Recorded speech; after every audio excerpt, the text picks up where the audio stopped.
noite. Vou começar agradecendo muito, acho melhor tirar. Começar agradecendo a oportunidade e ressaltar a importância da mostra. Acho que traz temas muito importantes, com essa qualidade, né, de filmes, e tem centralizado, né, na cidade de São Paulo, então acho que ampliando o público que tem acesso a essas produções.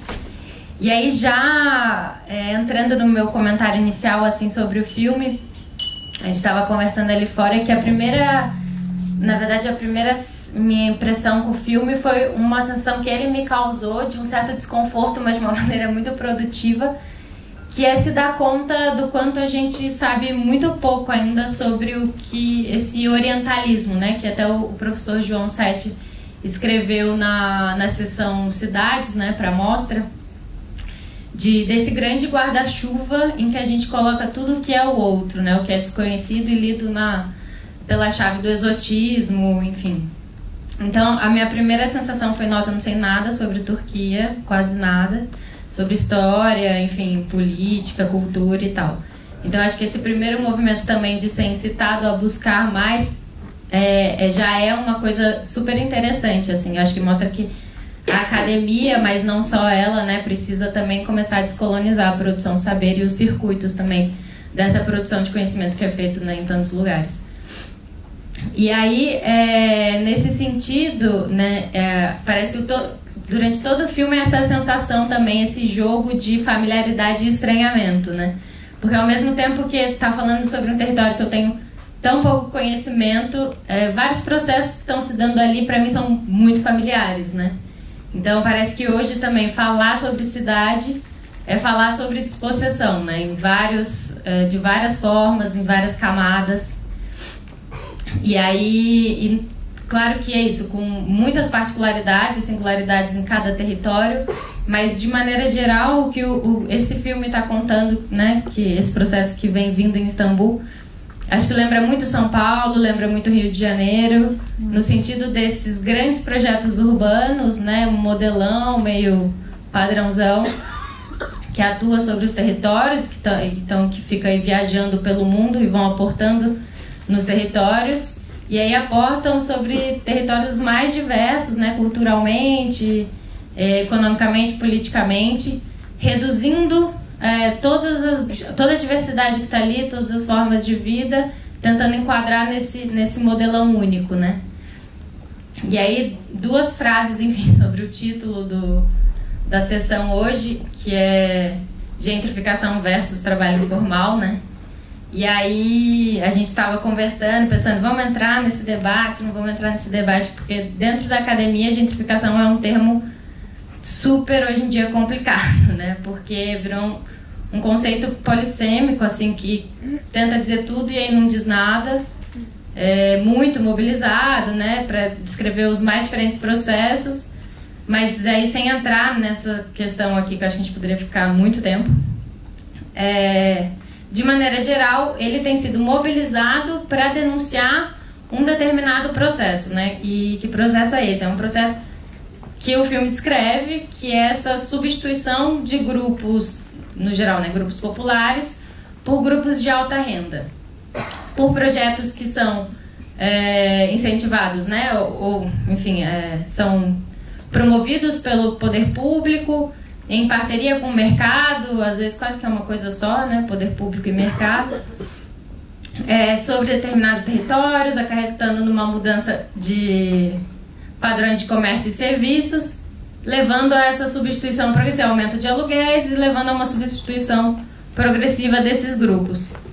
E aí, muito assistindo esse filme e um pouco informada por esses debates que têm acontecido sobre gentrificação, eu fiquei pensando que quando a gente fala de gentrificação para denunciar esse processo, né, reduzida a uma ideia de substituição de grupos populares por grupos de mais alta renda, a gente está olhando para quem vem, né? A gente está olhando para o território e para quem chega nele.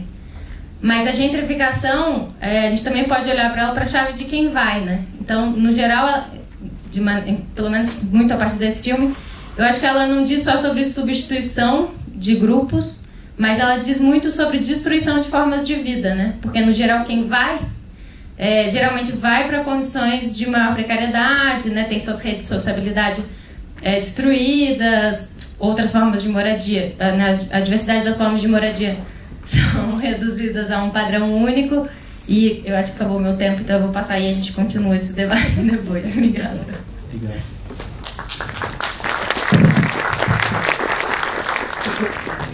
Boa noite, tudo bem? Boa noite. Então, bom, queria agradecer o convite aqui, né? Primeiro a Carolina, mas também parabenizar ao Chico, né? Toda a equipe, Zuzu, enfim, é admirável, assim, o trabalho que vocês fazem, assim, e olha, vocês têm uma quantidade de fãs, assim, interminável, assim, mundo afora, assim, então, e é uma honra muito grande estar aqui, então, também gostaria de agradecer a mesa maravilhosa aqui, também meus colegas, e a nossa conversa pôde perceber essas sobreposições de olhares de cada um de nós, né? E eu acho que, bom, primeiro dizer assim que isso foi, né, aquilo que o filme retrata foi uma historinha que eu vi desde lá da infância, né? Porque eu cresci ouvindo meu pai dizendo, olha, quando eu tinha 11 anos de idade, eu tinha que vender peixe na rua, porque essa é a única forma de eu poder contribuir, complementar a renda dentro da minha família. Então era eu vendendo peixe na rua, né, o meu pai, né? E a minha tia vendendo doce, e essa era a forma de inserção dos imigrantes no mercado de trabalho, né? Seja via trabalho infantil, seja via trabalho informal, ainda no espaço público, né? E aí, quando eu fui morar no centro, no Copan, eu cansei de ver os rapas, né? Essa perseguição, né, em relação aos ambulantes.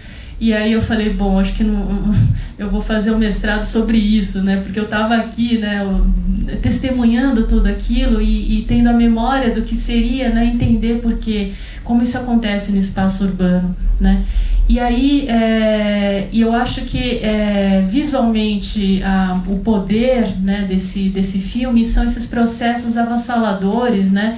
E em grande escala, e como se fosse uma tsunami. Quando a gente vê as imagens do filme, né, com um bairro inteiro assim demolido, né, com pessoas despejadas, com memórias afetivas de relações de vizinhança, de sociabilidade, trabalhos perdidos, né, porque o trabalho também vem dessas relações, né, de sociabilidade no território, né. Então a gente percebe que esses processos deixaram de ser pontuais, né, ou nunca foram, sempre foram, né, mas da forma como a gente percebe agora, que eles deixaram de ser pontuais, ou talvez na periferia, para tomar um corpo, uma visibilidade com processos como se fosse uma grande onda destruidora, né? Então acho que o filme chama muita atenção disso, né, desses bairros. E aí vem a questão, onde estão esses processos, né? Por que estão acontecendo? Quem são as pessoas, né, que saem? Quem são as pessoas que entram, né? E aí, nesse sentido,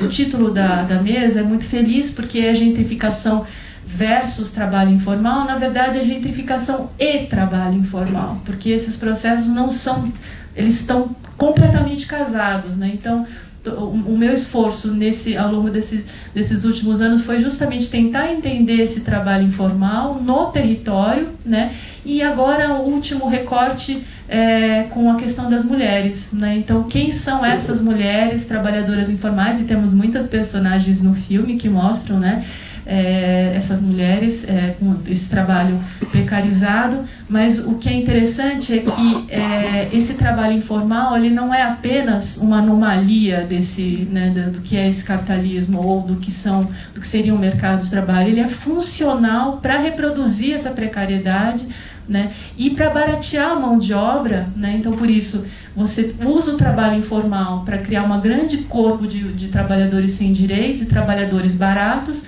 que você acaba rebaixando no total essa força de trabalho. E a terra informal a mesma coisa. A terra informal a mesma coisa. Que a terra informal também, como a Raquel Ronick fala, a terra informal está lá como uma reserva de terras para a futura exploração do mercado imobiliário. Então ela fica lá da forma como ela descreveu na Águas Espraiadas, o que foi a Avenida Roberto Marinho, era a favela Águas Espraiadas, e que estava lá em estado de latência lá, para ser explorada futuramente, que acabou acontecendo, elevando os preços da terra barbaramente. Então, essa terra informal, ela é funcional porque ela fica lá esperando os investimentos do poder público, uma vez tendo o monotrilho da linha ouro, uma vez tendo uma série de investimentos do poder público, que essa terra passa a ser alvo do mercado imobiliário, que recebe, vamos dizer, entre aspas, né, todos esses investimentos e acaba valorizando, encarecendo essa terra informal e elevando esses preços e expulsando essas pessoas que estavam lá. Eu mesma cresci lá, meu pai, quando era Dia das Mães, ele comprava flor lá na favela Águas Espraiadas, ele falava lá, a flor é mais barata, né? E a gente comprava flor para minha mãe lá na favela Águas Espraiadas, até que ela foi expulsa, ele falou, e agora não dá para comprar, né? Enfim, mas acabou o tempo, tá bom.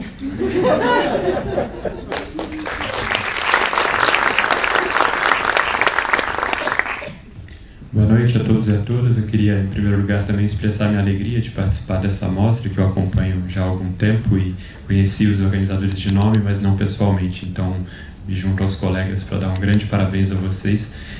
A mostra está descentralizada aqui em São Paulo, mas também fora de São Paulo, né? Eu venho de Campinas e é muito bonito ver como as mostras itinerantes estão chegando a cada vez mais universidades, né? Fora também de São Paulo, e com alcance não só geográfico, mas uma capacidade de tocar aos nossos alunos, no caso, que é muito maior do que a gente poderia conseguir em 1000 aulas. Um filme como esse fala o que a gente não conseguiria em 1000 aulas.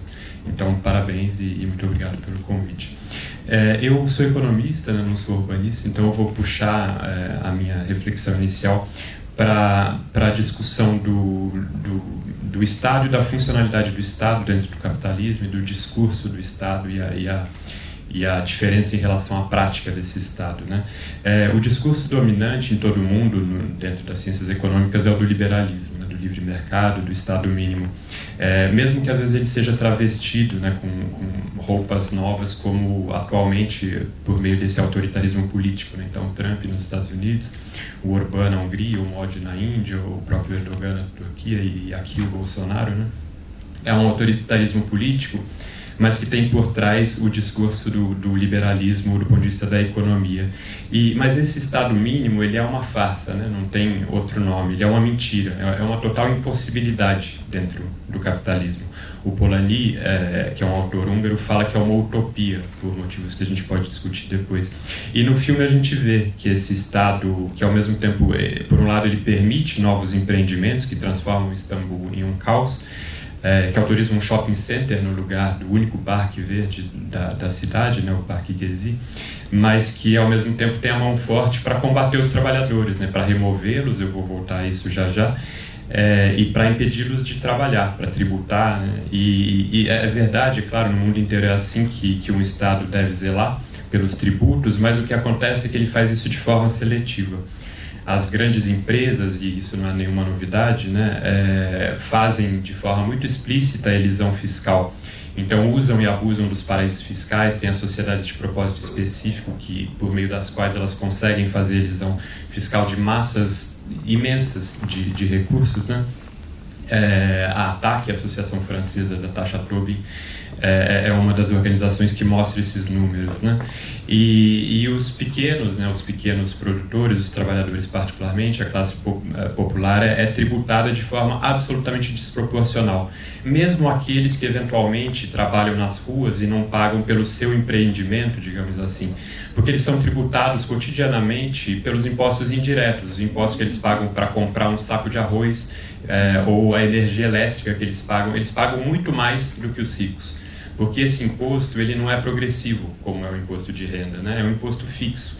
Então, se um pobre paga pela energia elétrica ou por um saco de arroz o mesmo que paga o que um rico paga, em relação à renda ele está tributando muito mais, ele está pagando muito mais o meu salário, o seu salário, já que a gente é financiado pelo ICMS, né? Então esse Estado ele tá ativo e expropriando muito mais os pequenos, né, trabalhadores. E aí eu entro no momento final da minha fala, que é justamente sobre a expropriação. do trabalhador. A origem do capitalismo é marcada pela expropriação, né? A acumulação primitiva, a gente aqui não vai ter tempo para discutir, mas bom, os camponeses são expulsos das terras que não eram propriedades deles, mas eram as terras nas quais eles trabalhavam. E a história do capitalismo é marcada, né, por essa expropriação. E o filme mostra, na verdade, a eterna, a contínua lógica de expropriação dos trabalhadores das casas, né, como o filme mostra muito bem, mas também dos meios de produção, dos poucos meios de produção que esses trabalhadores, entre aspas, empreendedores têm, né, e que eles não podem ter, eles simplesmente não podem ter. Por quê? Porque eles têm que estar à disposição para ser recrutado pelo grande capital, né? Então o filme mostra uma das trabalhadoras que no fim vai trabalhar para uma empresa, né? Então ela tem que voltar para um vilarejo, que não era o desejo dela, porque aí ela é mão de obra disponível para trabalhar nessa empresa. Agora, trabalhar nessa empresa talvez até seja um privilégio diante do quadro de outros das pessoas expropriadas no filme e fora dele, né? Aqui no Brasil, esses pequenos ambulantes, enfim, que forem expropriados, talvez tenham que trabalhar para o Uber Eats, digamos, né? Então, quer dizer, é uma forma que existe historicamente, desde a origem do capitalismo, de colocar essa população à mão de obra à disposição, né, como mão de obra barata para o funcionamento do próprio capital, né?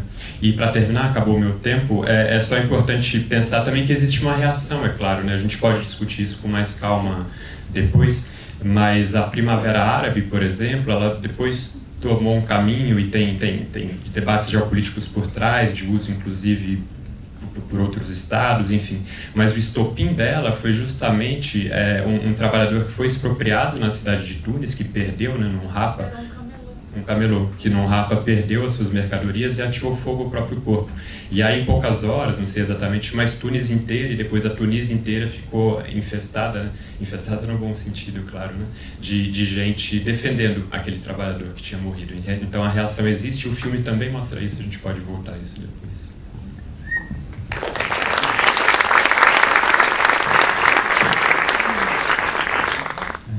Muito bom as falas. Lembrando só, para quem quiser fazer alguma pergunta, para procurar o Maurício e redigir, e depois eu faço a leitura no próximo bloco.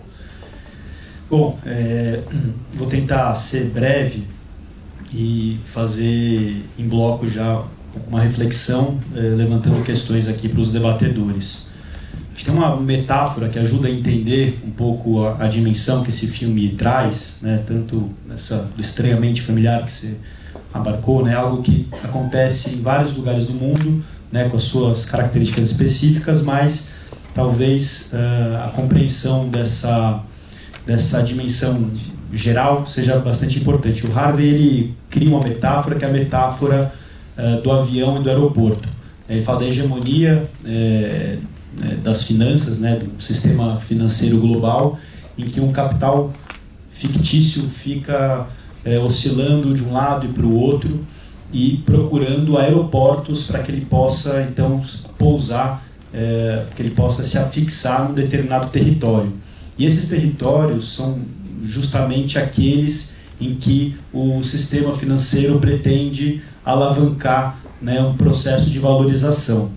E esse processo de valorização, tendo em vista que se trata de uma dimensão territorial, não poderia deixar de ocorrer sem a participação do Estado. Então, a primeira pergunta vai para a Luciana, que é em relação ao papel do Estado. Como que, do ponto de vista regulatório, ou seja, na legislação urbanística, esses processos se estruturam, né? Você tem um conjunto de instrumentos, as operações urbanas, as parcerias público-privadas, as concessões urbanísticas. Como que você vê, de alguma forma, essa legislação, sobretudo em relação à informalidade, tanto habitacional quanto em relação às relações de trabalho? E complementando, se puder pincelar também a dimensão do Estado na sua feição da força, né, na sua dimensão da militarização e nessa perspectiva da dispossessão que a Larissa trouxe. Aí para o Bruno, queria destacar, que você já, enfim, apresentou, que é um conceito trazido por um outro autor, que é o Albers, que é sobre o complexo financeiro e imobiliário, né? Nessa história dos aviões que ficam flutuando e de repente encontram uma oportunidade como se construíssem aeroportos para se afixar, valorizar aquele território em parceria com intervenções do Estado e destruir modos de vida que a Larissa apresentou. Eu queria que você aprofundasse esses instrumentos financeiros imobiliários, as offshores, acho que são instrumentos estudados pela Transparência Internacional, são mais de 8 bilhões de propriedades em valor imobiliário, de propriedades que estão sobre empresas que são sediadas em paraísos fiscais, ou seja, uma possibilidade de lavagem de dinheiro, e que se você puder então trazer em detalhes como que é orquestrada essa relação do complexo financeiro imobiliário. E aí o terceiro eixo é para Larissa, se puder aprofundar as questões relacionadas às políticas públicas, tanto na perspectiva de apresentar casos concretos que, enfim, se puder, especialmente aqui no Brasil, que, enfim, tragam essas questões para você, enfim, da sua experiência, tanto no Rio de Janeiro quanto aqui em São Paulo, no Lab Cidade. Se puder apresentar alguns casos concretos, eventualmente também a gente pode debater entre a gente projetos que sejam experiências positivas também, para a gente não ficar achando que não existem alternativas. E por fim, uma pergunta que é para os três, caso vocês queiram de alguma forma correlacionar, que é a dimensão política, né? Você falou desse autoritarismo liberal, né? E a Trump Tower talvez seja um exemplo latente dessa dimensão. E eu tenho acompanhado um pouco a questão do impeachment dos Estados Unidos, tal, e um dos eixos de investigação que decorre do processo jurídico que eles estão avançando é que nessa relação Trump-Rússia, a questão do interesse do Trump em construir uma Trump Tower na Rússia é entendida pelos investigadores como uma das perspectivas dessa relação aí que se deu e que ainda está sendo debatida agora no Congresso americano. E não só, aí terminando, a dimensão política nessa perspectiva desse autoritarismo liberal, mas também entender as resistências, né? Tanto a nível global, né? Se a gente vê processos, sobretudo, que você citou, né, do campo de vista político, uma direita que se articula globalmente, né? Angela Davis também, enfim, estava lendo um livro dela, falando, enfim, e ela traz muito essa dimensão de uma luta global. Você tem esse estranhamento familiar, você tem essa familiaridade em todos esses casos, como que a gente poderia articular essas redes, tanto localmente, né, quanto globalmente. Enfim, são muitas questões, mas fiquem à vontade para também cada um tratar desses temas especificamente, e depois acho que outras perguntas vão complementar e a gente aprofunda o debate. Então, posso começar, a gente inverte? Começa, pode ser? A gente agora faz no caminho contrário.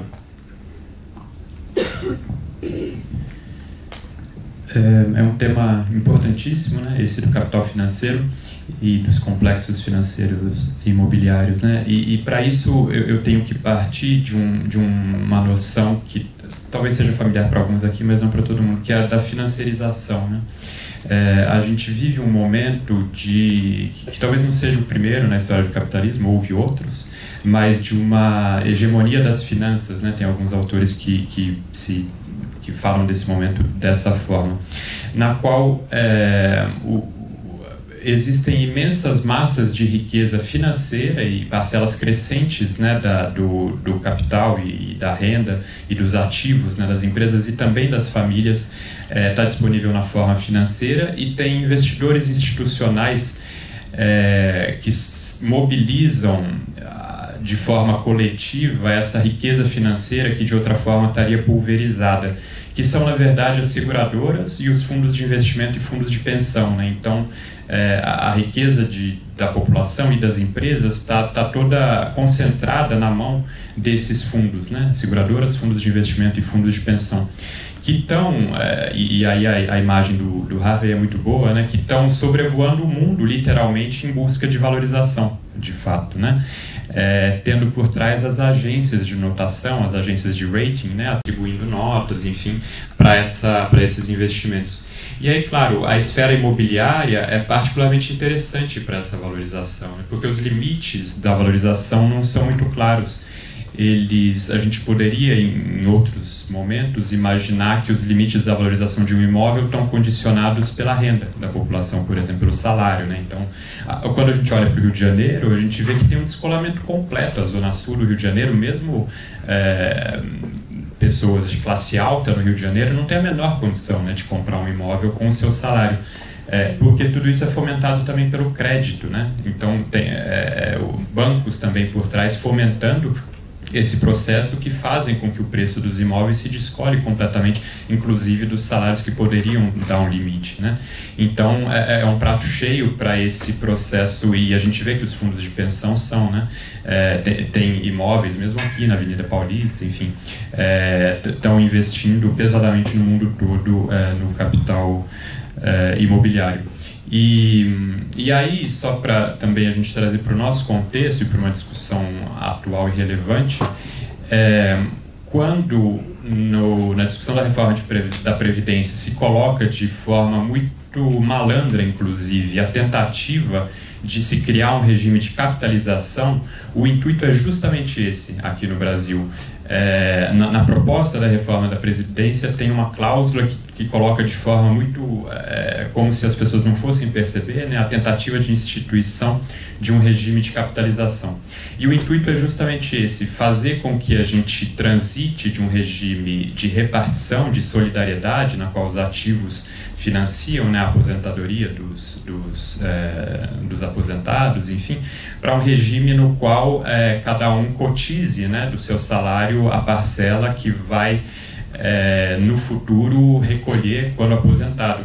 E essa cotização é justamente para fomentar esses espaços de valorização, que não é só o imobiliário, mas também criar fundos que vão ser usados para investimento nas bolsas de valores e também para o investimento imobiliário, né? Então, quando se coloca que nesse novo regime de previdência isso possibilitaria a concentração de recursos que seriam úteis para financiar o investimento de longo prazo, então obras de infraestrutura ou na esfera industrial, a experiência histórica mundial mostra que não é verdade, não é por aí.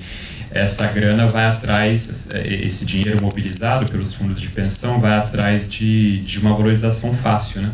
E que costuma ser nas bolsas de valores e no mercado imobiliário também. Como eu tenho mais um minutinho, eu só vou comentar também, porque eu falei aqui, respondendo a pergunta sobre o capital financeiro e imobiliário, mas se a gente falar sobre o capital financeiro em um sentido mais amplo, o filme mostra também uma coisa muito interessante, que é a apropriação privada de parcela da renda dos ambulantes pelo capital financeiro, né? Aí não o imobiliário, mas os cartões de crédito, né? Mostra a dificuldade dos ambulantes de continuar o seu trabalho sem ter a maquininha, né, de cartão de crédito, portanto, a coação, de certa forma, a esses ambulantes que passem a operar com o cartão de crédito, e eles fazem isso, né, muitos deles aqui no Brasil. Se a gente for num jogo de futebol, a gente vai comprar o nosso lanche de pernil e a cerveja com cartão de crédito, né? Então, pelos mecanismos de mercado, é muito cruel ver, né, como até em esferas onde o Estado não conseguiu chegar, o capital financeiro chegou e está se apropriando, né, de uma parte da renda desses ambulantes, sem falar do cartão de crédito usado para consumo, né, para esses ambulantes para consumo, e que aí também tem o exemplo lá de não conseguir pagar as parcelas e aí não ter mais acesso ao banco, enfim. Então, seguramente essa discussão sobre o capital financeiro é absolutamente crucial para entender o capitalismo hoje e para entender essa dinâmica imobiliária. Obrigado. Só um parênteses bem rápido, acho que tem também todo um olhar sobre como essas dívidas constroem, enfim, manipulam a vida das pessoas, né, as decisões todas dessas pessoas ficam muito limitadas a, né, seguir uma vida trabalhando para pagar a dívida e, enfim... Crédito estudantil, né, nos Estados Unidos, por exemplo, entre outros. Legal. Aqui também. Luciana? Estou aqui recebendo as perguntas, se alguém tiver, estou também organizando em grupos. Então, Minhocão aqui já está com umas 2. Então, nossa, eu tenho muita preocupação de às vezes falar algumas palavras técnicas e às vezes a gente vai falando assim, né, que nem médico também vai falando umas palavras difíceis para nós, assim, a gente pede para ter a legendagem eletrônica, né, por isso que, eu não sei, aqui, eu acho que quem é arquiteto, urbanista, ou sociologia urbana, tipo... total minoria, tá? Então eu vou dar uma policiada aqui. É bom, porque assim, esses dias a gente estava na Câmara Municipal apresentando um trabalho e aí todo mundo assim, aí depois, eu não estou entendendo nada aqui. Então eu quero ter muita preocupação. Eu acho que essa pergunta do Fernando, né, do Fernando Túlio, é importante porque, assim, eu também, como não sou da área do direito, eu achei muito...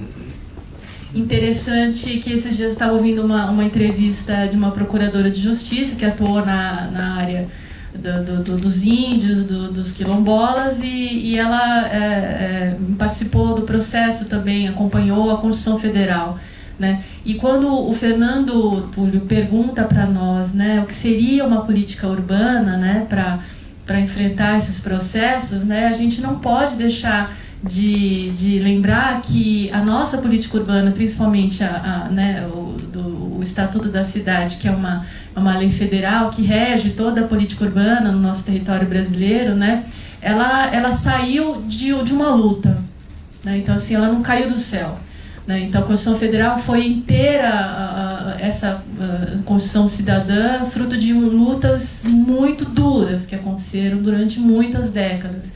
E, obviamente, a gente tá vendo um desmonte. Eu achei até excelente, assim, porque o meu colega aqui de mesa, o Bruno, falou assim, a reforma da Previdência, eu acho que foi um ato falho, sabe?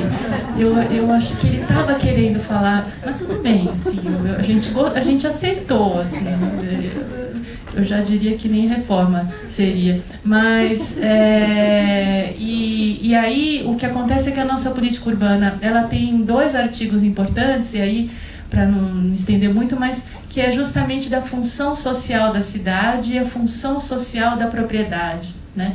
E quando a gente vê esses processos todos avassaladores, esse tsunami de remoção, né? Ela falou de dispossessão, né? Mas de despejo de pessoas, né? De expulsão de pessoas, varrição praticamente, né? A gente não pode deixar de lembrar desses 2 artigos que aparentemente muito singelos, mas não são triviais. Porque você ter um valor de uso, né, hoje em dia o valor de troca está acima do valor de uso, né? Então essas pessoas que ainda que não tenham a titularidade, não tenham a posse, né, não tenham o registrado em cartório aquela casinha onde eles moram, né, elas exercem uma função social. E a nossa política urbana, infelizmente, apesar de ter sido fruto de uma luta, mas ela é cheia de contradições. A gente sabe, tem toda uma discussão que aqui eu não vou me estender, que o Estatuto da Cidade, ao mesmo tempo que ele fala o tempo todo do direito à cidade, que é uma expressão belíssima e nobre, mas a verdade é que alguns dos instrumentos que existem no Estatuto da Cidade, por exemplo, as operações urbanas, para quem não conhece, é como se fosse escolher um perímetro da cidade, por exemplo, a Faria Lima Nova, e aí você, dentro desse perímetro, você diz, aqui dentro valem regras diferenciadas, valem regras, aqui você pode verticalizar bastante, pode fazer prédio, pode fazer uma série de coisas que fora desse perímetro não dá, né? E aí o que a gente percebe, na verdade, é que mesmo esse instrumento que está dentro de uma lei federal, né, cujo princípio é o direito à cidade, ou a função social da cidade, função social da propriedade, tem um instrumento chamado operação urbana, cujo objetivo é justamente criar esse regime que, na prática, acabou acontecendo de grandes perímetros aí de verticalização, de valorização da terra, né, de grandes torres de prédios aí, né, que a gente vê pela cidade ao longo do metrô e do trem, com uma valorização absurda desse preço da terra, também expulsando um grande contingente de trabalhadores. Se isso não for um tsunami, se isso não for um tsunami de gente, um tsunami de histórias e um tsunami até, né, de patrimônio arquitetônico, etc. Então, e justamente porque ele não atacou o principal que a nossa professora fala, que é a professora Hermínia Maricato, ela diz: olha, a gente não atacou o principal, que é o nó da terra. A gente não atacou o preço da terra, a gente permite que esses grandes perímetros possam ser redesenhados. Estou dizendo isso que quando era pequenininha, meu pai levava a gente lá para a região da Berrini e só tinha casinha. A gente ia para um restaurante japonês lá do compadre dele, a gente tomava lá o nosso sushi, sashimi, e era só casinha na região da Berrini. Hoje a gente olha aquele mar de prédios, assim, né? Então, como essa paisagem se transformou na cidade por conta desse tsunami de verticalização.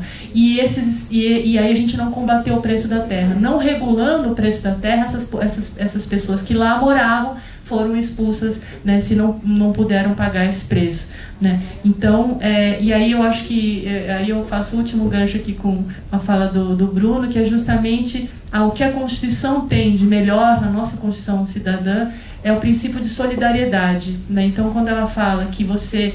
E isso parece tão meio Caxias, meio demodê, ou sei lá, né, o que pode achar que possa ser uma solidariedade, mas a Constituição Cidadã, ela fala justamente alguma forma de redistribuição, alguma forma, né, que esses processos de valorização, de financiarização, que são inevitáveis, a gente justamente tem mecanismos de você captura dessa valorização e investimento em habitação social, o que acabou o tempo, depois deixa pra lá, gente.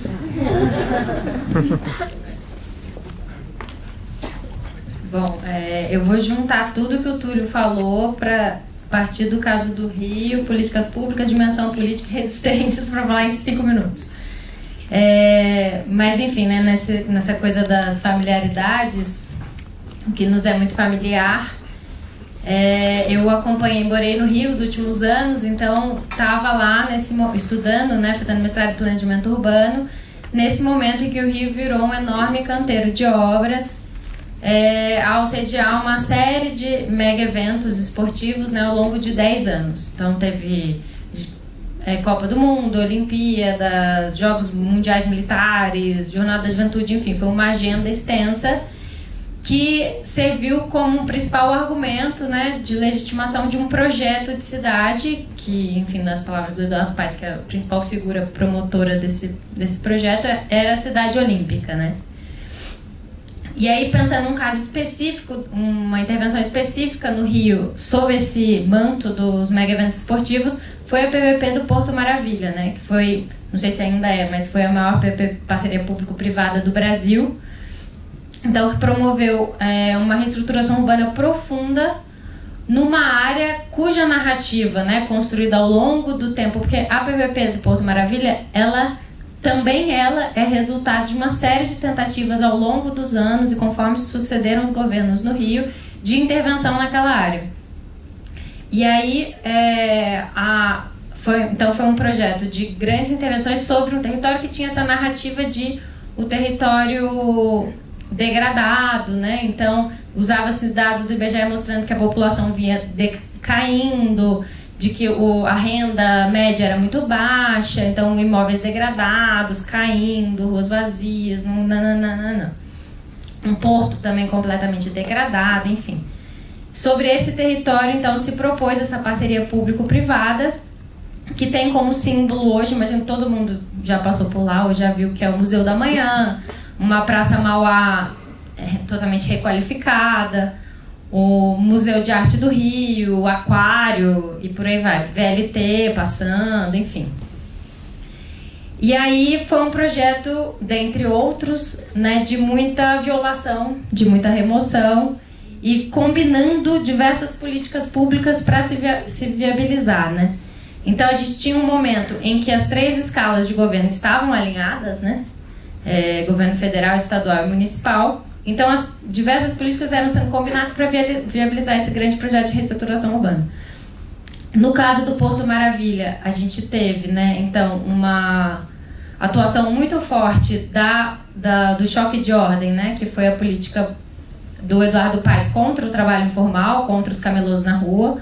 3 minutos, então vamos lá. Enfim, muito violento. Então tinha um ataque aos trabalhadores informais, ao mesmo tempo em que você tinha remoção de casarões caindo aos pedaços e tananã, para a construção dos prédios, desses equipamentos públicos e tal. Só que foram chegando os casos da Defensoria Pública, dos movimentos de moradia, denunciando, quando você demole um casarão, no geral você está removendo 300 famílias, 80 famílias, porque é uma área em que vive sim muita gente, em que tem sim muito trabalho, muita produção de bens, circula muita gente, circula muita coisa, porque são os cortiços, né?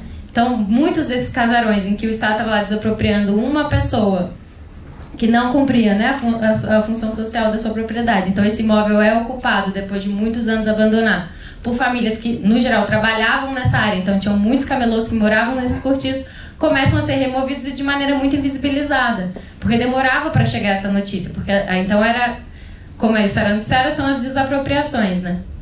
E nesse movimento em que muitas pessoas foram colocadas na rua, é preciso que se diga que o Minha Casa Minha Vida serviu como uma forma de também viabilizar esse projeto, né? Então, porque no Rio, pelo menos, 50% das unidades do Minha Casa Minha Vida foram para pessoas que tinham casa, né? E perderam suas casas. E tem um mapa muito famoso no Rio, que é do Lucas Faulhaber, que ele conseguiu mapear da onde as pessoas que foram para os Minha Casa Minha Vida vieram. E é uma coisa assustadora, né? Porque todos os projetos lá do Minha Casa Minha Vida foram construídos na periferia do Rio e as pessoas saíam do centro, Zona Sul, enfim. Então é claramente um deslocamento para a periferia, né? Mas enfim, tudo isso para falar então que era essa disputa, são projetos de intervenção urbana que também envolvem disputas de narrativa sobre esse território, né? Que são legitimados a partir da construção de narrativas sobre territórios decadentes e vazios. Em 1 minuto eu vou falar das resistências. E que, diante de tudo isso e dentre as inúmeras resistências, né, ao projeto Cidade Olímpica no Rio, uma que eu tive, então, o privilégio de participar e que foi um movimento super interessante, foram os movimentos sociais virem para a universidade e falar, então, é mentira, né, caô, como a gente diz no Rio, que é um território vazio, barará, e a gente, então, quer construir a nossa narrativa sobre esse território. A gente fez uma pesquisa lá, né, a partir do Instituto de Pesquisa e Planejamento Urbano e Regional do Rio, do IPUR, que fica no UFRJ, sobre o projeto foi Morar, Trabalhar e Viver no Centro. E foi um projeto construído desde o início com o movimento de moradia e com o movimento dos camelôs. Foi um projeto bem pé no chão, a gente foi para o território, no caso dos cortiços, que não tinha nenhuma informação no Rio, por exemplo, nenhuma, a prefeitura não tem qualquer levantamento sobre isso. A gente andou rua por rua da região do Porto, tentando mapear essas moradias, as condições de vida, enfim, é super heterogêneo, né? E a mesma coisa com os camelôs, eles indicaram os pontos onde a gente aplicaria questionário, onde eles achavam mais relevantes, enfim. Então eu acho que entraram nessa disputa da narrativa através da academia. A gente ia para campo um pesquisador da universidade, um do movimento social.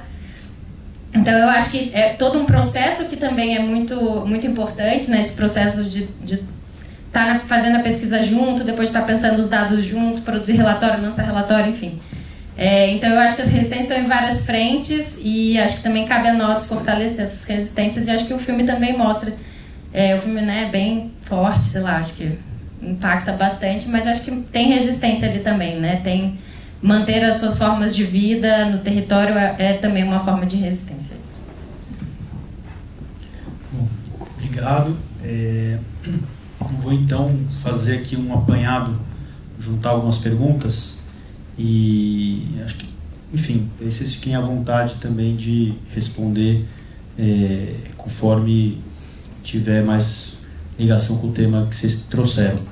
A primeira é mais genérica, que é a seguinte: sou leiga totalmente. O que é gentrificação, em termos didáticos e acessíveis? Acho que vale recuperar mais uma vez essa questão, que é bem importante.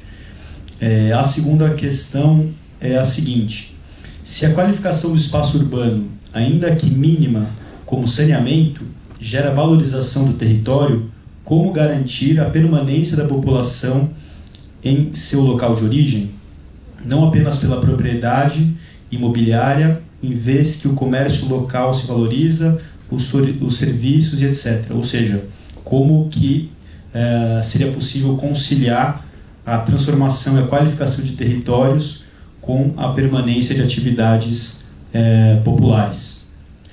A terceira pergunta é sobre o Minhocão. Gostaria que comentassem o caso no entorno.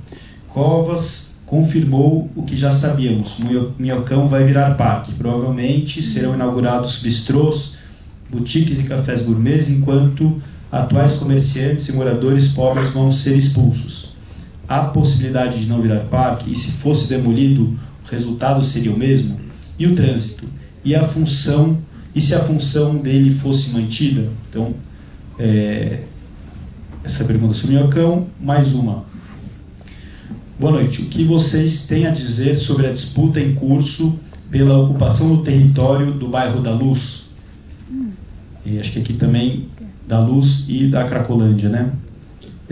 Bom, mais uma pergunta. Quais paralelos vocês poderiam fazer em relação ao problema dos vazios urbanos e toda a problemática envolvendo a questão da falta de função social por diversos imóveis vazios no centro de São Paulo, mais especificamente em relação ao projeto Nova Luz do PDE de 2002? A fotografia instantânea, uma afirmação aqui, depois tem uma pergunta. A fotografia instantânea nos mostra a gentrificação ocupando espaços, entre aspas, degradado por construtoras ou incorporadoras poderosas. O que dizer da ocupação imobiliária em bairros não, entre aspas, degradados? Pelo contrário, de classe média alta, onde casas são substituídas por torres de apartamentos de luxo? Ou é um outro patamar de gentrificação? E uma última questão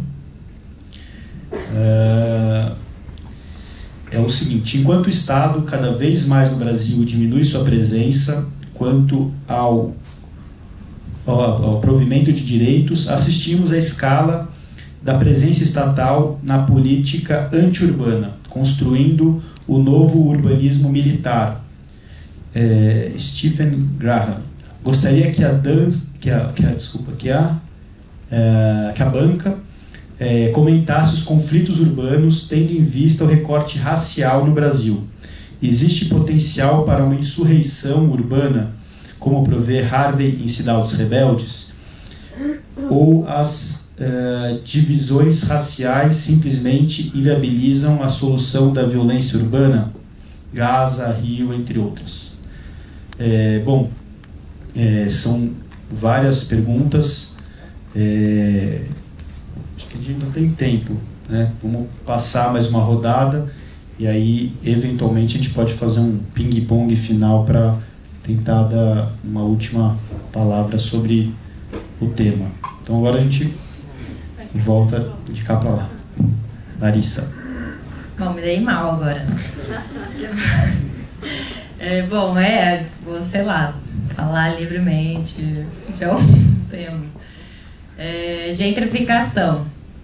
É um termo, sei lá, tentando ser muito clara, né? Talvez não tenha sido. É um termo que vem de experiências da Inglaterra, década de 60, em que essa autora... que eu esqueci o nome agora. Mas enfim, se alguém tiver interesse, a gente troca contato e depois eu mando. Que ela identificou esse processo de ocupação de antigos bairros operários por pessoas de classe mais alta, né, de maior renda.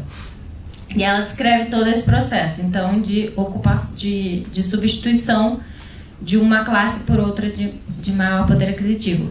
Só que desde então, esse termo tem sido utilizado para dar conta de fenômenos muito distintos, assim. Então, eu acho difícil falar o que é gentrificação, porque tem várias correntes. Então, tem pessoas que vão falar da gentrificação do ponto de vista econômico, né? De deixar uma terra, ali um território, essa narrativa, né? A importância da narrativa do território degradado, principalmente quando em áreas centrais.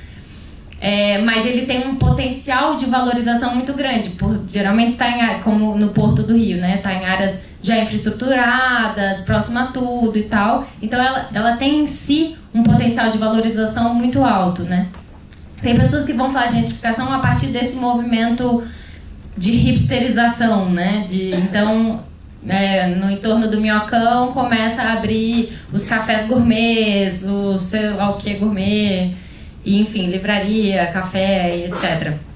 E de que isso faria um movimento de aumento dos aluguéis e que também ocorreria uma substituição. Tem pessoas que usam gentrificação, inclusive, para a intervenção do próprio Estado, né? Atuando ali de forma mais direta na remoção de certos grupos, né? No geral, grupos populares, mais uma vez. Então, é isso, assim, mas, ao mesmo tempo, mesmo pessoas que estavam sendo atingidas por processos de remoção, quaisquer que sejam, começaram a usar a gentrificação. Então, no Vidigal, por exemplo, né, que foi uma favela no Rio, que teve esse movimento de mudanças no padrão de comércio e serviço, né, tem barbearia 24 horas, tem café, tem bares que você paga R$50 para entrar, enfim, tem uma chegada muito grande de gringo, né? Enfim, hostel, tinha 40 hostels e tal. A própria Associação de Moradores chamou um ciclo de debates para falar sobre a gentrificação no Vidigal. Então, ele virou esse termo, assim, né? Para indicar que tem uma parada acontecendo, um conflito urbano. É assim que eu leio ele hoje, mas tem todo um debate acadêmico para quem quiser se aventurar. E aí, como eu tenho 3 minutos, eu vou... nem sei o que eu vou falar. Sobre Minhocão e... a Luz também, falaram, né? E a Luz, Cracolândia, Sobre o Minhocão, é isso, eu sei muito pouco. Acho que também as coisas ainda estão acontecendo, né? As propostas ainda estão aí. Eu acho que o Bruno Covas falou isso de uma maneira muito do nada, né? Meio autoritária. Então, a coisa de virar um parque, sendo que isso ainda é uma discussão. A primeira coisa para mim, que eu acho que a gente tem que ter em mente, é que esse processo tem que ser feito de forma pública, democrática e aberta, né? Não o prefeito vir do dia para a noite e falar, então vai virar um parque, só esse pedaço aqui, o outro pedaço depois a gente vê. Então, enfim, esses processos têm que ser mais democráticos, né? Então, aí sim a gente vai discutir, se for demolido, será que seria o mesmo processo? Se permanecer como está, é a mesma coisa, e o trânsito... Então, tudo isso a gente tem que ter informação para poder discutir, né? E no momento a gente não tem informação, esse debate não está aberto. Então, eu acho que é a única coisa que eu falaria. A coisa da luz, né, do Campos Elíseos é uma coisa que a gente acompanha muito lá pelo Lab Cidade há muitos anos. E aí, é isso. Mais uma vez, a Cracolândia, né, é mobilizada como o argumento que legitima uma série de intervenções nesse território visando atrair o mercado, né? Então, a gente tem ataques cada vez mais violentos contra o fluxo, ao mesmo tempo em que são lançados esses grandes equipamentos culturais, né, chamariz, com um processo bem semelhante ao que a gente viu no Rio, combinado a uma PPP habitacional do Estado que diz atender quem está removendo, né, mas na prática não está. O que mais? Que eu tenho pouco tempo. Que mais? E por fim, só queria falar uma coisa sobre a questão racial, né? Eu acho que é fundamental cada vez mais, e acho que fica pra gente aqui na mesa que a gente não falou sobre isso, né? E não tem como mais falar sobre conflitos urbanos e não passar por questões raciais, étnico-raciais no Brasil cada vez mais, de gênero, porque todos esses territórios que a gente está falando são majoritariamente negros, né? Então a gente está atuando muito pelo Lab Cidade na Zona Norte, onde tem uma série de processos de remoção sendo intensificados, e agora tem mais uma ameaça através da PPP habitacional agora municipal, né? O município também está elaborando uma PPP habitacional sobre territórios que são majoritariamente negros, de população de baixa renda. Então, a gente tem que também conseguir avançar, primeiro incorporar a questão racial no debate urbano, e também conseguir avançar para além dessas leituras, né? Então, a gente também fala, e são territórios negros. Mas falta, eu acho, ainda a gente avançar mais nos dispositivos que estão contidos nessas políticas, né? Não é à toa que tem um movimento de se falar aí, uma produção já antiga que precisa ser incorporada sobre racismo estrutural, e eu acho que falta a gente avançar na discussão do racismo estrutural nas políticas urbanas, né, nas políticas públicas, como ela vai reproduzindo esse racismo que se expressa também no território. E aí, uma meia-culpa total de que a gente, enfim, tá tentando, tá fazendo essas leituras, mas eu acho que precisa aprofundar muito. E é isso.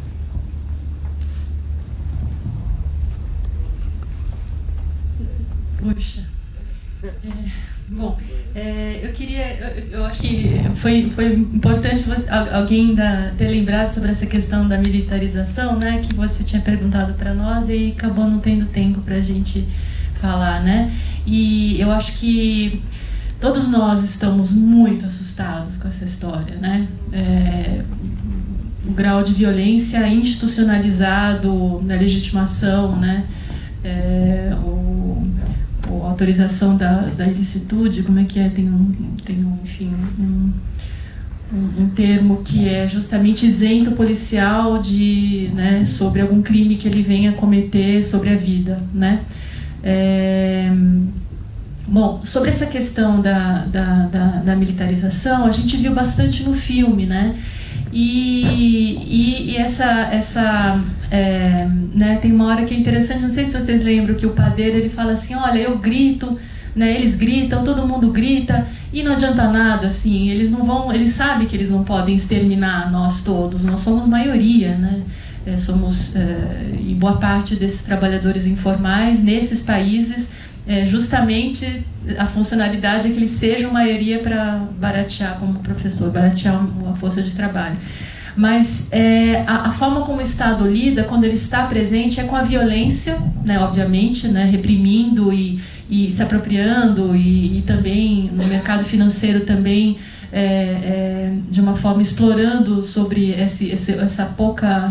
os poucos rendimentos que eles conseguem aferir, mas também de outras formas, né? Então, quando eu estava lá estudando no doutorado, né, esses trabalhadores informais no espaço público, eu cheguei a fazer um mapa da propina, né? E um mapa da propina por rua. Cada rua tinha um valor de propina, né? E esse no centro de São Paulo, juntando todos aqueles praticamente 90% não tinham licença, ou seja, eram ilegais, eram trabalhadores ambulantes que estavam irregulares, e para estarem lá eles tinham que pagar a propina. Então, isso chegou no médio e até alto escalão, a ponto do secretário, o secretário municipal estar envolvido, né?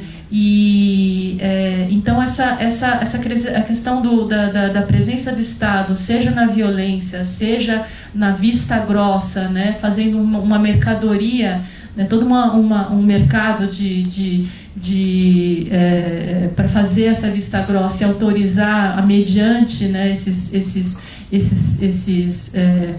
tipos de expedientes, né, faz com que existe toda uma lucratividade para que esses trabalhadores ali existam, né?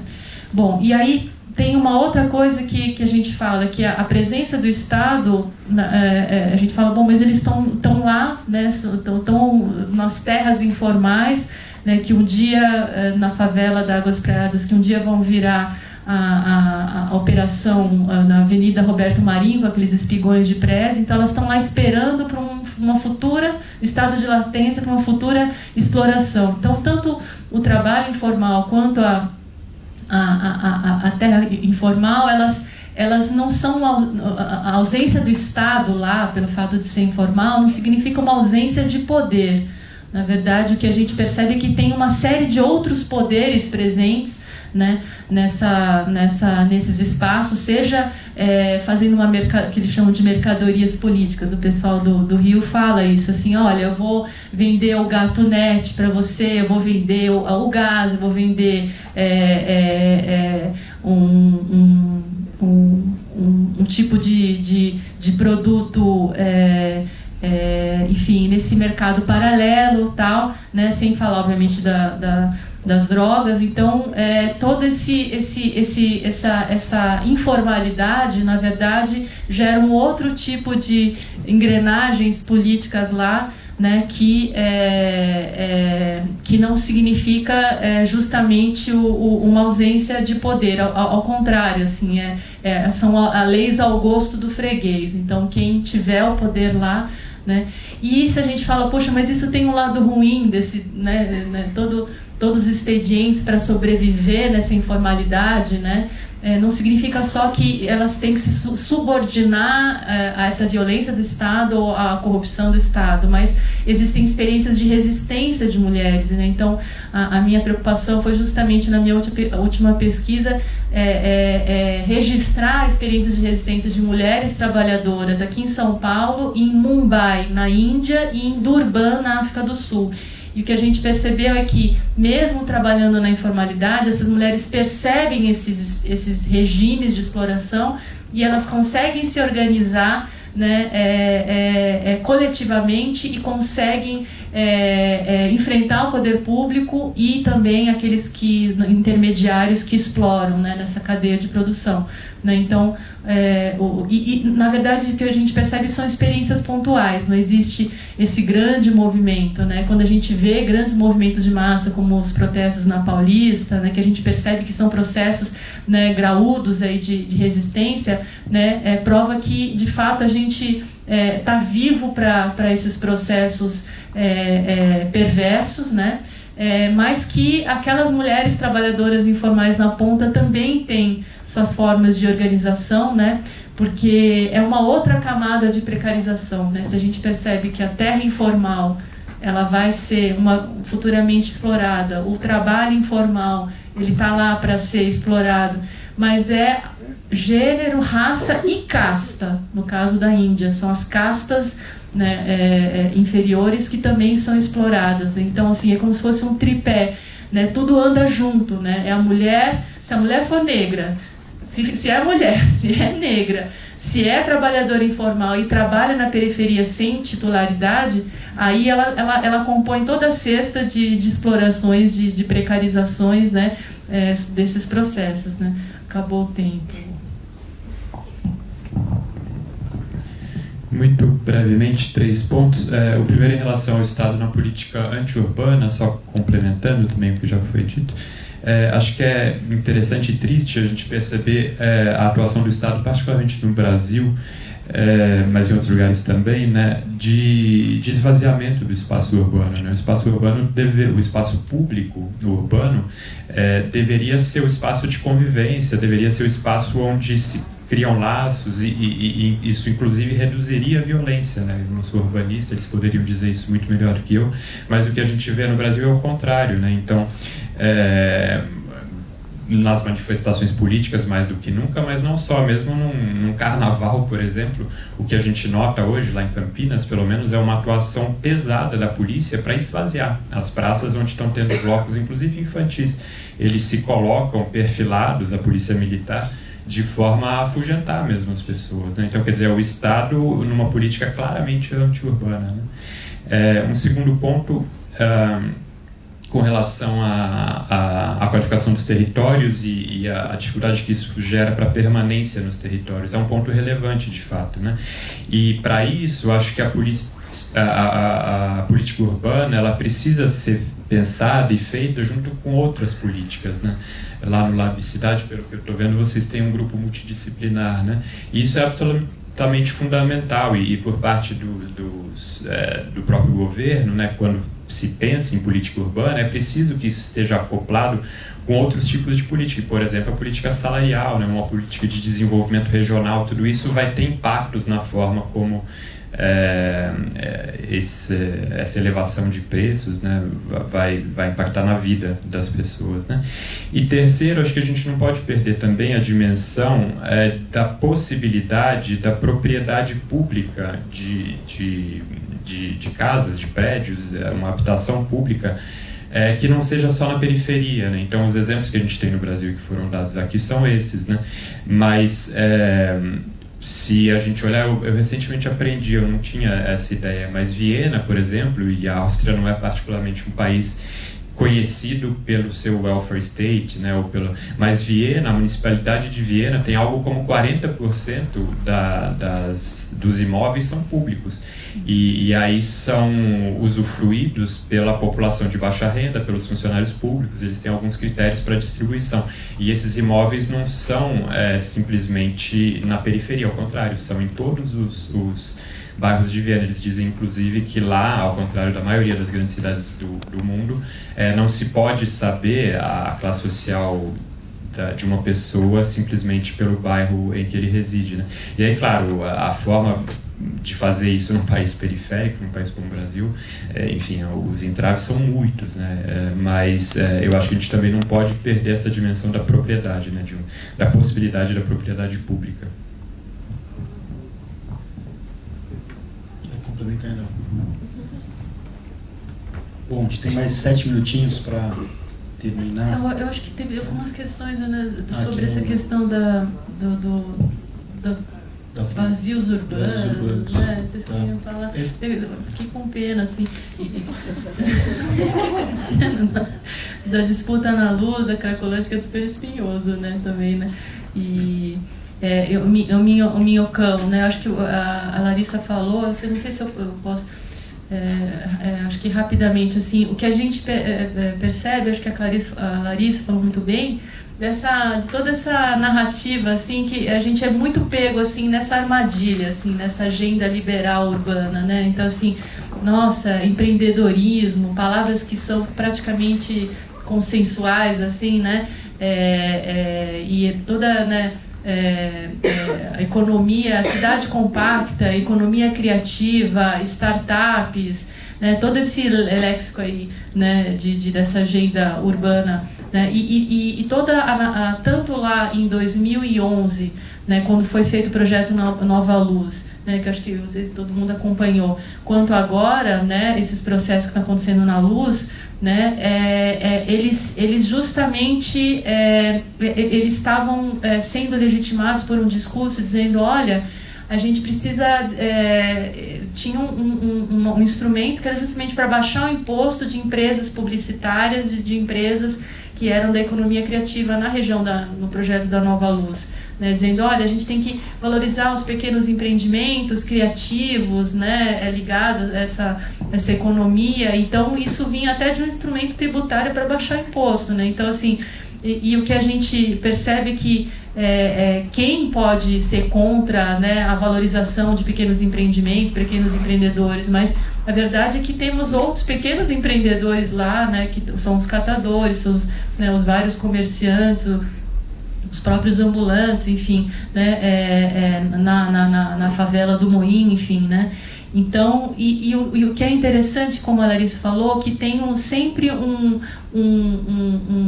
gancho com uma política habitacional, uma PPP. Então, o que foi feito na PPP da habitação lá na região do centro de São Paulo é dizer, olha, a gente tem alguns perímetros que vão ter habitação social, né? Mas eu vou entregar todo o térreo na mão do ganhador da licitação. Ou seja, o térreo, que é o mais valorizado no centro de São Paulo, que tem um comércio especializado, que o metro quadrado da região desse comércio especializado é mais caro que o da Faria Lima, você vai entregar justamente aquilo que mais lucra para esses ganhadores dessa concorrência, né? Então, assim, a gente percebe como existem uma série de complexidades e enganações nesses processos, dizendo, olha, eu vou fazer habitação, mas eu vou entregar a raposa para cuidar do galinheiro, né? Eu vou permitir algumas economias criativas, mas desculpa, artesão não é economia criativa, artesão é artesão deixa lá para ele ir lá para a periferia. Aqui vai ter só startups e economia criativa de publicitário. Então, assim, quem vai selecionar, quem vai dizer o que é criativo ou não, né? E quem realmente... eu acho que tem uma coisa que o Bruno falou, que é você atuar com o capitalismo. Então, assim, o que a França e a Áustria fazem é dizer, olha, eu tenho um estoque de terras dizendo, olha, se os empreendedores imobiliários começarem a elevar o preço da terra, eu começo a cobrar o aluguel mais baixo, e aí eu regulo o preço da terra. Então, isso que é o minhocão, no fundo, não existe esse mecanismo. O que vai acontecer no minhocão é uma valorização absurda, como aconteceu no Highline em Nova York, e uma valorização, tem Apple, tem Chanel, tem Zara, você vê lá, você vai no Highline em Nova York, que é o minhocão, né, de São Paulo, a inspiração do minhocão de São Paulo, que valorizou barbaramente aquilo, sem ter a contrapartida de regulação do preço da terra. Então, são essas armadilhas que a gente cai, desculpa. Eu estava aproveitando que a gente está, enfim, acompanhando vários processos de discussão de projetos de reestruturação urbana e talvez apresentar para o público uma listona do que está acontecendo, que às vezes a gente não sabe aqui em São Paulo, para quem tiver mais interesse poder acompanhar. Eu vou fazer essa listona e de repente posso passar para vocês fazerem um fechamento de 30 segundos. Não, dá, tem que ser cirúrgico. Tá. Então, só para levantar o que está acontecendo em termos de projetos, como a gente viu no filme, o que está em São Paulo atualmente em voga. Tem uma discussão da revisão da Operação Urbana Centro. Isso está na Prefeitura e deve ser até o final do ano encaminhado para a Câmara dos Vereadores. Está em discussão também no Executivo um projeto para o entorno do Minhocão. Então, esse é um outro tema que foi debatido aqui. Está também sendo discutida a privatização do AMB.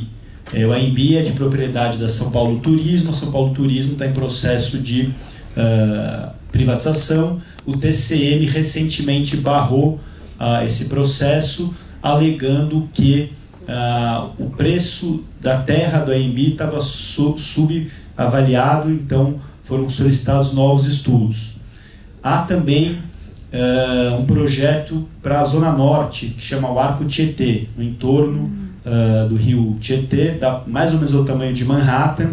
Isso estava na Câmara, a gestão Dória pediu de volta, hoje está no Executivo, mas esse projeto deve ser enviado, deve ser rediscutido no Executivo para enviar para a Câmara, então, da Zona Norte. Para quem mora em Pinheiros, também tem um projeto que está no Executivo, na fase final de desenvolvimento, ainda deve ter mais uma consulta pública, que chama Arco Pinheiros. Também deve ir para a Câmara e deve ser discutido esse ano ou começo do ano que vem. Para a Zona Sul tem o Arco Jurubatuba, também que é um perímetro desses, enfim, que pega o Interlagos e algumas regiões, e ele já está na Câmara em discussão em algumas audiências públicas. Para a Zona Leste tem o Arco Tamanduateí, também que é um perímetro de um projeto urbano que já está na Câmara, esse da época da gestão Haddad, e ainda não tramitou na Comissão de Política Urbana. Tem também a PPP habitacional que você comentou e que ela está em andamento, e o município agora vai colocar mais alguns recursos para um lote que foi... Qual lote que... Com terras públicas. Qual? 6 lotes vão ser assinados. 6 lotes vão ser assinados, incluindo a Feira da Madrugada. Tem o processo de concessão dos parques, que também está em andamento. Tem o programa, um plano municipal de habitação, que está na Câmara também já há 2 anos, e nenhuma sinalização ainda do Legislativo para avançar em relação a isso. Existe também projetos existentes de isenção fiscal para geração de emprego na Zona Leste, na Zona Sul, e é importante monitorar. Na Zona Sul é uma área para incentivos para agricultura familiar e atividades com o turismo ecológico e tudo mais. Na Zona Leste com foco em geração de emprego. Estão acontecendo também audiências públicas para discutir o plano cicloviário da cidade. Não sei se já acabaram essa semana, acho que ainda tem mais 2 ou 3 audiências públicas para discutir o plano cicloviário. E também deve ir agora para a Assembleia Legislativa o plano metropolitano. A gente tem um problema grave que a gente, enfim, tem 39 municípios e fica todo mundo inventando a roda, sem recursos, sem compartilhamento. Isso deve chegar também na LESP no próximo semestre. Já está aprovado em todas as instâncias, falta o governador enviar, esse é um plano importante de acompanhar. Tem uma proposta também de revisão da lei de zoneamento, que tiraria até 2 bilhões de reais dos cofres públicos para beneficiar o setor imobiliário. E tem também toda uma discussão, por fim, dos imóveis vazios que já foram notificados, estão sob o IPTU progressivo, mas a prefeitura há um certo tempo parou de notificar, né? E agora, a princípio, vai retomar, mas é importante acompanhar. E, por fim, mais um também, quase todos os terminais de ônibus, acho que são 19, tem também perímetros de projeto de reestruturação urbana como esse apresentado. Qual que é a ideia? A concessionária que ganhar a gestão do terminal, como contrapartida, ela pode, enfim, implementar um projeto de requalificação urbana do entorno. Então, tem o Pio Vila Leopoldina também, que está em discussão. Só para a gente ter uma ideia da quantidade de processos como esse que a gente está vivendo, e que eu vou, nos meus 30 segundos finais, falar da importância de todo mundo, de alguma forma, não acompanhar tudo, mas se puder, enfim, ter uma certa noção, acompanhar nas páginas dos laboratórios que discutem o tema, e eventualmente, como um debate como hoje, participar de uma atividade online, offline, porque essa agenda é bastante extensa. Então, vou passar o microfone, 3 minutos, cada um minutinho. E tem o Pacaembu também. O CEAGESP, mas o CEAGESP está dentro do Pio Pinheiros, né? Mas ao mesmo tempo também pode não estar. Então, porque está em discussão se entra ou não entra. Mais um. Se alguém lembrar de outro, pode falar. O projeto não é obrigatoriamente ser vinculante, como no Pacaembu. Sim. Faz uma consulta para o Condefat, né? Pergunta bom dia. Falamos com o Condefat, ele falou bom dia. Mas é não vinculante. Então, essa é a listagem dos projetos. Queria que vocês comentassem todos eles em 1 minuto. 3 minutos, cara. Fala em velocidade normal. Claro. O Túlio resolveu terminar deixando a gente um pouquinho ansiosa, né? Com essa listagem. Mas enfim, eu não vou falar sobre nada disso. Vou encerrar de outro jeito. Vou encerrar agradecendo muito a oportunidade. Agradecendo também o Bruno, Luciana e Túlio por essa troca, né? E todo mundo. E principalmente que eu fiquei pensando muito, foi muito bom a Luciana ter feito a pergunta de quantos eram, né, arquitetos, urbanistas, sociólogos e tal, porque eu acho que a gente está tão acostumado a falar com a bolha, né, que a gente fica até meio sem jeito, assim, quando vê que não é exatamente a sua bolha. E aí eu fiquei pensando na importância do audiovisual, né, desse instrumento, e de como a universidade tem que usar cada vez mais, né, mobilizar, a gente se usar, todo mundo, para fazer isso, circular uma oportunidade como essa, né, de só em 1 minuto conseguir ter uma ideia de todos os projetos que estão aí sendo, né, propostos e analisados e tocados, e que tem uma interferência direta, muito concreta na vida de todo mundo, de algumas pessoas mais, claro, outras menos. E então, enfim, valorizando muito a mostra, e por mais momentos como esse, intervenções como essa, enfim, obrigada.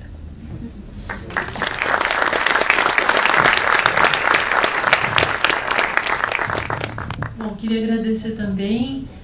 Para mim é uma honra, porque eu sempre admirei muito essa mostra e acompanhar filmes incríveis, né? E eu acho que esse debate nosso também, entender que nós todos somos multiplicadores, disseminadores, e, né, eu sei que todos esses 557 projetos que o Túlio falou são projetos com muitas polêmicas, mesmo entre nós. Certamente a gente vai ter algumas divergências sobre um ou outro, né?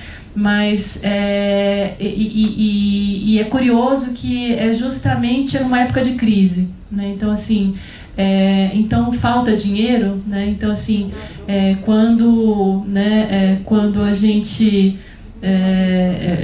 percebe assim que de repente aparecem tantos investidores, tantos participantes para, né, fundos internacionais e esses aviões que aterrissam em São Paulo para fazer um arco Tietê, um arco Pinheiros, né? Então percebe assim como se agenciam esses recursos, né? Então não é exatamente uma falta de recursos, né? E a gente no fundo é uma máquina de destruir pessoas, destruir territórios, destruir perímetros ambientais, né? Para poder aterrissar essas pistas de aviões, né? Então a gente está destruindo memória, destruindo aqueles 210 patrimônios históricos que estavam aqui no bairro lá em Istambul, né? Então somos uma máquina de destruição, de remoção, mas somos uma máquina de fabricar crises. Nós somos especialistas em fabricar crises, porque uma vez com bastante crise a gente rebaixa bastante assim o valor da terra, o valor do trabalho, e aí aparece uma série de repente, aparece um grande investidor aí para fazer o tal do Minhocão, para fazer todos esses projetos de tsunami aí, projetos avassaladores. E aí eu queria terminar com essas palavras assim que para nós ainda são meio que um enigma, né? Que a gente fala, será que a gente é um momento de conciliação, né? Ou de reposição do conflito, né? Então, será que a gente vai escamotear que existe um conflito, ou a gente vai mostrar que existe esse conflito e a gente, né, vai conciliar ou vai mostrar que existe, né? Será que é um momento da resiliência ou da resistência? Existe muito essa palavra na questão ambiental, fazer uma resiliência, cidades resilientes, né? Mas e a resistência? A resistência a esses processos, né? Será que a gente apenas absorve esse impacto e se reestrutura, ou de fato a gente entende que isso é um impacto brutal, né? E resiste a esses processos estruturalmente? E todos esses mecanismos de subordinação e também a nossa insubordinação, né, a esses processos avassaladores. Então, acho que parabéns também, eu gostei, aprendi muito aqui com a mesa e também com esse debate, que esses multiplicadores aí que nós somos contra esses processos de destruição. Obrigada.